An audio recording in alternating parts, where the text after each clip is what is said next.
ആകാശവാണി.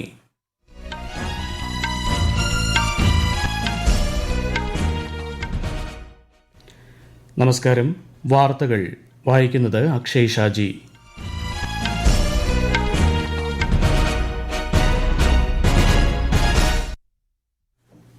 പ്രധാന വാർത്തകൾ.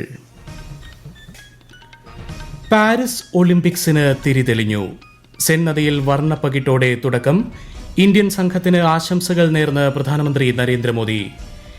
NITI ആയോഗിന്റെ 9ാമത് governing council യോഗത്തിൽ പ്രധാനമന്ത്രി ഇന്ന് അധ്യക്ഷത വഹിക്കും. ആസിയാൻ അംഗരാജ്യങ്ങളിലെ വിദേശകാര്യമന്ത്രിമാരുമായി ചർച്ച നടത്തി കേന്ദ്ര വിദേശകാര്യമന്ത്രി എസ് ജയശങ്കർ. കേരളത്തിലെ അടിസ്ഥാന സൌകര്യ വികസനത്തിന് ഉത്തേജനം നൽകുന്ന പദ്ധതി പ്രഖ്യാപിച്ച് കേന്ദ്ര ഗ്രാമവികസന മന്ത്രാലയം. ഇന്ത്യ ശ്രീലങ്ക T20 പരമ്പരയ്ക്ക് ഇന്ന് തുടക്കം. ഏഷ്യ കപ്പ് വനിതാ T20 ക്രിക്കറ്റിൽ ഇന്ത്യ ശ്രീലങ്ക ഫൈനൽ നാളെ. വാർത്തകൾ വിശദമായി. ഫ്രഞ്ച് സംസ്കാരം, സാഹിത്യം, പൈതൃകം എന്നിവ വിളിച്ചോതി 4 മണിക്കൂറോളം നീണ്ട വർണ്ണാഭമായ ചടങ്ങുകളോടെ 2024 പാരീസ് ഒളിമ്പിക്സിന് തുടക്കമായി.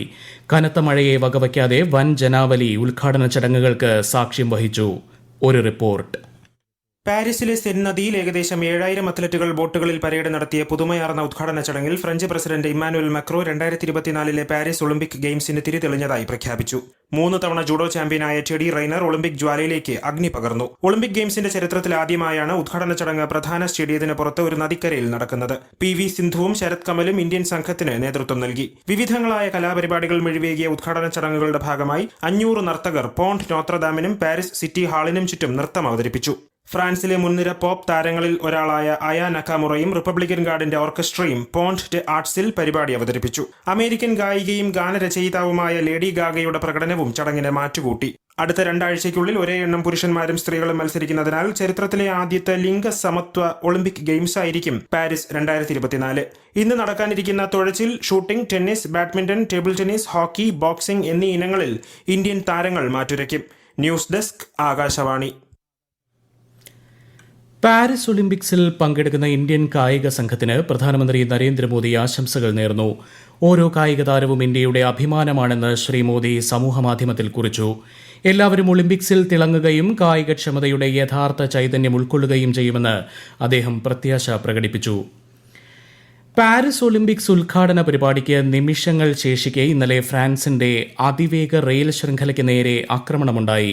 റെയിൽവേ ലൈനിന് തീവെപ്പടക്കമുള്ള സംഭവങ്ങൾ നടന്നതായും ഗതാഗത സംവിധാനത്തെ തടസ്സപ്പെടുത്തിയതായും ഫ്രഞ്ച് റെയിൽവേ കമ്പനി SNCF അറിയിച്ചു. യൂറോപ്പിലെ 8 ലക്ഷത്തോളം വരുന്ന ഒളിമ്പിക്സ് ആരാധകരുടെ യാത്രയെ സംഭവം സാരമായി ബാധിച്ചു. നിരവധി ട്രെയിൻ സർവീസുകൾ റദ്ദാക്കി. അനിഷ്ട സംഭവങ്ങളുടെ സാഹചര്യത്തിൽ ഫ്രാൻസിൽ സുരക്ഷാ പരിശോധനകൾ കർശനമാക്കിയിട്ടുണ്ട്. നിതി ആയോഗിന്റെ 9ാമത് ഗവേണിംഗ് കൌൺസിൽ യോഗത്തിൽ പ്രധാനമന്ത്രി നരേന്ദ്രമോദി ഇന്ന് അധ്യക്ഷത വഹിക്കും. ന്യൂഡൽഹിയിലെ രാഷ്ട്രപതി ഭവൻ കൾച്ചറൽ സെന്ററിലാണ് യോഗം. ഇന്ത്യയെ ഒരു വികസിത രാഷ്ട്രമാക്കി മാറ്റുന്നതിൽ കേന്ദ്ര ശ്രദ്ധ കേന്ദ്രീകരിച്ച് വികസിത് ഭാരത് അറ്റ് 2047 എന്നതാണ് യോഗത്തിന്റെ പ്രമേയം. കേന്ദ്ര സംസ്ഥാന സർക്കാരുകൾ തമ്മിലുള്ള പങ്കാളിത്തത്തോടെയുള്ള ഭരണവും സഹകരണവും പ്രോത്സാഹിപ്പിക്കുന്നതിനും ഗ്രാമ നഗര ജനസംഖ്യയുടെ ജീവിത നിലവാരം ഉയർത്തുന്നതിനുമാണ് ഗവേണിംഗ് കൌൺസിൽ യോഗം ലക്ഷ്യമിടുന്നതെന്ന് നീതി ആയോഗ് വ്യക്തമാക്കി. വികസിത ഭാരതം എന്ന ലക്ഷ്യം കൈവരിക്കുന്നതിൽ സംസ്ഥാനങ്ങളുടെ പങ്കിനെക്കുറിച്ചുള്ള വിശദമായ ചർച്ചകളും യോഗത്തിൽ ഉൾപ്പെടും. രാഷ്ട്രപതിക്കും മുൻ രാഷ്ട്രപതിമാർക്കും ലഭിച്ച സമ്മാനങ്ങൾ ഉപഹാർ എന്ന ഓൺലൈൻ പോർട്ടലിലൂടെ രാഷ്ട്രപതി ഭവൻ ലേലം ചെയ്യും. ശ്രീമതി ദ്രൌപദി മുർമു രാഷ്ട്രപതിയായി സ്ഥാനമേറ്റ് 2 വർഷം പൂർത്തിയാകുന്ന വേളയിലാണ് പോർട്ടൽ ആരംഭിച്ചത്. ആദ്യഘട്ടത്തിൽ 250ഓളം വിശിഷ്ട സമ്മാനങ്ങൾ ലേലം ചെയ്യും.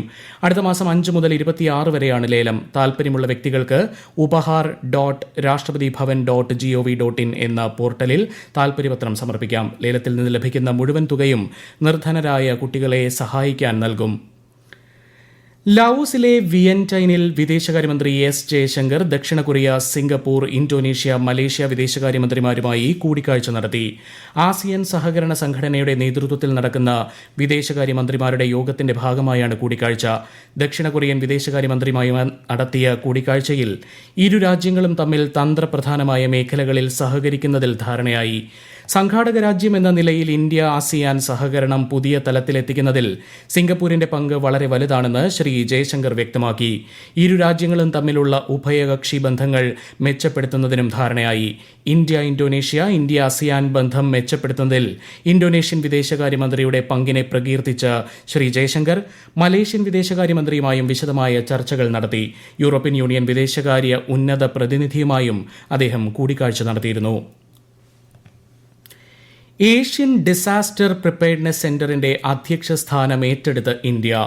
ഏഷ്യയിലും പസഫിക് മേഖലയിലും ദുരന്ത സാധ്യത കുറയ്ക്കുന്നതിനും കാലാവസ്ഥാ പ്രതിരോധം കെട്ടിപ്പടുക്കുന്നതിനുമുള്ള സഹകരണത്തിലും ശ്രദ്ധ കേന്ദ്രീകരിക്കുന്ന സ്വയം ഭരണാധികാരമുള്ള അന്താരാഷ്ട്ര സംഘടനയാണ് ADPC എന്ന് കേന്ദ്ര ആഭ്യന്തര മന്ത്രാലയം അറിയിച്ചു. 8 അയൽ രാജ്യങ്ങളായ Bangladesh, Cambodia, China, Nepal, Pakistan, Philippines, Sri Lanka, Thailand എന്നിവയ്ക്കൊപ്പം ഇന്ത്യയും ADPCയുടെ സ്ഥാപക അംഗമാണ്. തായ്ലൻഡിലെ ബാങ്കോക്കിൽ നടന്ന ചടങ്ങിൽ ദേശീയ ദുരന്ത നിവാരണ അതോറിറ്റി അംഗമായ രാജേന്ദ്ര സിംഗ് ചൈനയിൽ നിന്നും ADPCയുടെ ഈ വർഷത്തെ അധ്യക്ഷ സ്ഥാനം ഏറ്റെടുത്തു. ദുരന്ത സാധ്യത കുറയ്ക്കുന്നതിൽ ഇന്ത്യ ആഗോളതലത്തിലും പ്രാദേശികമായും നേതൃപരമായ പങ്ക് വഹിക്കുന്നുണ്ടെന്ന് മന്ത്രാലയം അറിയിച്ചു. ഇന്ത്യയിൽ നിന്നും കടത്തിക്കൊണ്ടുപോയ അമൂല്യ വസ്തുക്കൾ തിരികെ എത്തിക്കാനുള്ള സാംസ്കാരിക സ്വത്തവകാശ കരാറിൽ ഇന്ത്യയും അമേരിക്കയും ഒപ്പുവെച്ചു. കരാർ പ്രകാരം പുരാവസ്തുക്കളുടെ അനധികൃത വ്യാപാരം, ഇറക്കുമതി, കയറ്റുമതി, കടത്ത് എന്നിവ തടയുന്നതിനും നിരോധിക്കുന്നതിനും ഇരു രാജ്യങ്ങളും ഒരുമിച്ച് പ്രവർത്തിക്കും. യുഎസുമായുള്ള ഇന്ത്യയുടെ ആദ്യ സാംസ്കാരിക സ്വത്തവകാശ കരാറാണിത്. കരാർ ചരിത്രപരമാണെന്നും ഇരു രാജ്യങ്ങളും തമ്മിലുള്ള പങ്കാളിത്തം ശക്തിപ്പെടുത്തുമെന്നും ന്യൂഡൽഹിയിൽ നടത്തിയ വാർത്താ സമ്മേളനത്തിൽ കേന്ദ്രമന്ത്രി ഗജേന്ദ്ര സിംഗ് ഷെഖാവത്ത് പറഞ്ഞു. കഴിഞ്ഞ വർഷം ഇന്ത്യയിൽ നടന്ന G20 ഉച്ചകോടി മുതൽ യുഎസുമായി ഒരു വർഷം നീണ്ട ചർച്ചയുടെ പശ്ചാത്തലത്തിലാണ് കരാറെന്ന് മന്ത്രി പരാമർശിച്ചു. അതേസമയം യുഎസിന്റെ 30ാമത് ഉഭയകക്ഷി സാംസ്കാരിക സ്വത്തവകാശ ഉടമ്പടിയിൽ ഇന്ത്യയ്ക്ക് അർഹമായ വിഹിതം നൽകുന്നതിനുള്ള സുപ്രധാന ചുവടുവയ്പ്പാണിതെന്ന് ഇന്ത്യയിലെ US അംബാസിഡർ എറിക് ഗാൾസെറ്റി പറഞ്ഞു. പ്രധാനമന്ത്രി നരേന്ദ്രമോദി ജനങ്ങളുമായി സംവദിക്കുന്ന പ്രതിമാസ റേഡിയോ പ്രഭാഷണ പരിപാടി മൻ കി ബാത്ത് നാളെ രാവിലെ 11 മണിക്ക്. മൻ കി ബാത്തിന്റെ 112ാം പതിപ്പാണിത്. ദൂരദർശന്റെയും ആകാശവാണിയുടെയും എല്ലാ ശൃംഖലകളിലും പരിപാടി തത്സമയം പ്രക്ഷേപണം ചെയ്യും. തുടർന്ന് പ്രാദേശിക പരിഭാഷയും ഉണ്ടായിരിക്കും. മുൻ രാഷ്ട്രപതി APJ അബ്ദുൽ കലാമിന്റെ ഓർമ്മകൾക്ക് ഇന്ന് 9 ആണ്ട്. സ്വപ്നം കാണാൻ യുവതയോട് ആഹ്വാനം ചെയ്ത എക്കാലത്തെയും ജനകീയ രാഷ്ട്രപതിയായിരുന്നു അവുൾ പക്കീർ ജൈനുലബ്ദീൻ അബ്ദുൽ കലാം എന്ന APJ അബ്ദുൽ കലാം. ഇന്ത്യയുടെ 11ാമത്തെ രാഷ്ട്രപതിയായിരുന്നു അദ്ദേഹം. മിസൈൽ സാങ്കേതികവിദ്യയിൽ അദ്ദേഹത്തിന്റെ സംഭാവനകൾ പരിഗണിച്ച് മിസൈൽ മാൻ ഓഫ് ഇന്ത്യ എന്നും അദ്ദേഹം അറിയപ്പെട്ടു. 30ഓളം സർവകലാശാലകളിൽ നിന്നും ഓണറി ഡോക്ടറേറ്റ്, രാജ്യത്തെ പരമോന്നത സിവിലിയൻ ബഹുമതികൾ എന്നിങ്ങനെ അദ്ദേഹത്തെ തേടിയെത്തിയ അംഗീകാരങ്ങളും ബഹുമതികളും നിരവധിയാണ്. 2015 അദ്ദേഹത്തിന്റെ അന്ത്യം. ഈ വാർത്തകൾ ആകാശവാണിയിൽ നിന്ന്. ആകാശവാണി വാർത്തകളും വാർത്താധിഷ്ഠിത പരിപാടികളും all India radio news Thiruvananthapuram എന്ന യൂട്യൂബ് ചാനലിൽ ലഭ്യമാണ്. കൂടുതൽ വാർത്തകൾക്കായി @all India radio news Thiruvananthapuram എന്ന ഫേസ്ബുക്ക് പേജും @AER_News_TVM എന്ന എക്സ് ഹാൻഡിലും സന്ദർശിക്കാം. കേരളത്തിലെ അടിസ്ഥാന സൌകര്യ വികസനത്തിന് ഉത്തേജനം നൽകുന്ന പദ്ധതി പ്രഖ്യാപിച്ച് കേന്ദ്ര ഗ്രാമവികസന മന്ത്രാലയം. 159.86 കിലോമീറ്റർ ദൈർഘ്യമുള്ള 33 റോഡുകളാണ് പ്രധാനമന്ത്രി ഗ്രാം സഡക് യോജനയുടെ കീഴിൽ അനുവദിച്ചത്. 160.56 കോടി രൂപയുടെ നിക്ഷേപമാണ് ഇതിലൂടെ പ്രതീക്ഷിക്കുന്നത്. വിദൂര ഗ്രാമങ്ങളും നഗരകേന്ദ്രങ്ങളും തമ്മിലുള്ള വ്യത്യാസം നികത്തി ഗ്രാമപ്രദേശങ്ങളിലെ കണക്ടിവിറ്റി വർദ്ധിപ്പിക്കും. മേഖലയിലെ സാമ്പത്തിക വികസനം, വ്യാപാരം, വാണിജ്യം എന്നിവ പ്രോത്സാഹിപ്പിക്കുകയും ചെയ്യും. അന്താരാഷ്ട്ര ഡോക്യുമെന്ററി ഹ്രസ്വചിത്രമേള അതിജീവനത്തിനായി പോരാടുന്ന പലസ്തീൻ ജനതയ്ക്കുള്ള കേരളത്തിന്റെ ഐക്യദാർഢ്യമാണെന്ന് മന്ത്രി MB രാജേഷ്. 16ാമത് രാജ്യാന്തര ഡോക്യുമെന്ററി ഹ്രസ്വചിത്രമേള തിരുവനന്തപുരത്ത് ഉദ്ഘാടനം ചെയ്യുകയായിരുന്നു അദ്ദേഹം. ഏഷ്യ കപ്പ് വനിതാ T20 ക്രിക്കറ്റിൽ ഫൈനലിൽ കടന്ന് ശ്രീലങ്ക. 2ാം സെമിയിൽ പാകിസ്ഥാനെ 3 വിക്കറ്റിന് പരാജയപ്പെടുത്തിയാണ് ശ്രീലങ്കയുടെ ഫൈനൽ പ്രവേശം. നാളെ നടക്കുന്ന ഫൈനലിൽ ഇന്ത്യയും ശ്രീലങ്കയും ഏറ്റുമുട്ടും. ആദ്യ സെമിയിൽ ബംഗ്ലാദേശിനെ 10 വിക്കറ്റിന് പരാജയപ്പെടുത്തിയാണ് ഇന്ത്യ ഫൈനലിൽ എത്തിയത്. 3 മത്സരങ്ങളുള്ള T20 പരമ്പരയുടെ ഉദ്ഘാടന മത്സരത്തിൽ ഇന്ത്യ ഇന്ന് ശ്രീലങ്കയെ നേരിടും. ശ്രീലങ്കയിലെ പല്ലേക്കലെ അന്താരാഷ്ട്ര ക്രിക്കറ്റ് സ്റ്റേഡിയത്തിൽ വൈകിട്ട് 7-നാണ് മത്സരം. പ്രധാന വാർത്തകൾ വീണ്ടും. പാരീസ് ഒളിമ്പിക്സിന് തിരിതെളിഞ്ഞു. സെൻ നദിയിൽ വർണ്ണപ്പകിട്ടോടെ തുടക്കം. ഇന്ത്യൻ സംഘത്തിന് ആശംസകൾ നേർന്ന പ്രധാനമന്ത്രി നരേന്ദ്രമോദി. നീതി ആയോഗിന്റെ 9ാമത് ഗവേണിംഗ് കൌൺസിൽ യോഗത്തിൽ പ്രധാനമന്ത്രി ഇന്ന് അധ്യക്ഷത വഹിക്കും. ആസിയാൻ അംഗരാജ്യങ്ങളിലെ വിദേശകാര്യ മന്ത്രിമാരുമായി ചർച്ച നടത്തി കേന്ദ്ര വിദേശകാര്യമന്ത്രി S ജയശങ്കർ. കേരളത്തിലെ അടിസ്ഥാന സൌകര്യ വികസനത്തിന് ഉത്തേജനം നൽകുന്ന പദ്ധതി പ്രഖ്യാപിച്ച് കേന്ദ്ര ഗ്രാമവികസന മന്ത്രാലയം. ഇന്ത്യ ശ്രീലങ്ക T20 പരമ്പരയ്ക്ക് ഇന്ന് തുടക്കം. ഏഷ്യ കപ്പ് വനിതാ T20 ക്രിക്കറ്റിൽ ഇന്ത്യ ശ്രീലങ്ക ഫൈനൽ നാളെ. വാർത്തകൾ കഴിഞ്ഞു. അടുത്ത വാർത്താ പ്രക്ഷേപണം 12:30.